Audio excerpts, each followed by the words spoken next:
আমরা বাড়িতে ৩ জন, মা, আমি আর আমার দিদি। প্রায় সকালবেলার রান্নাটা আমাদের দিদিই করে থাকে। তাই সকালবেলা রান্না দেখানোর সুযোগ আমার হয় না।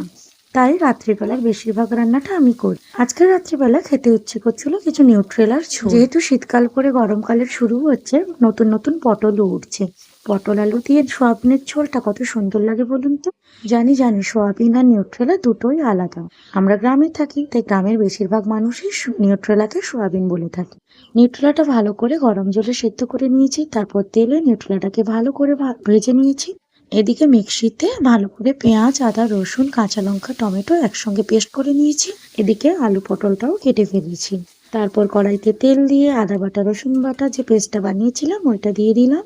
সঙ্গে পরিমাণ মতো হলুদ গুঁড়ো, লঙ্কার গুঁড়ো এবং একটা গোটা টমেটোও দিয়ে দিলাম। দিয়ে ভালো করে মশলাটাকে কষিয়ে নিতে হবে যতক্ষণ না তেল ছেড়ে যাচ্ছে।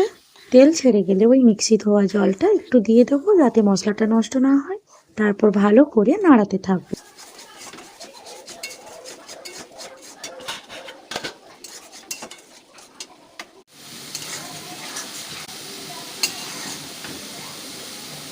মশলাটা ভালো করে কষানো হয়ে গেলে আলু পটল যে কেটে রেখেছিলাম ওইটা মশলার মধ্যে দিয়ে ভালো করে কষাতে থাকবো। তারপর দিয়ে দেবো পরিমাণ মতো লবণ, যে যেমন লবণ খায় সেই পরিমাণ মতো লবণটা দিয়ে দেবো।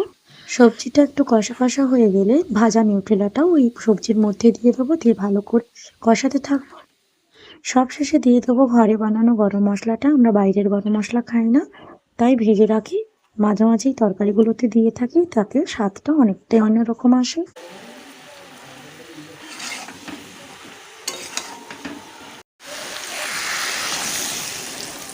সবশেষে জল দিয়ে ভালো করে ফুটতে দেবো, দিয়ে ঢাকনা চাপিয়ে দেবো। অনেকক্ষণ ফোটানোর পরে তরকারিটা হয়ে গেছে। আমি বাটিতে করে তরকারি একটু নিয়ে এসেছি কেমন স্বাদ হয়েছে দেখার জন্য। সত্যি স্বাদটা খুব সুন্দর ছিল। সবাই ভালো থাকবেন, সুস্থ থাকবেন।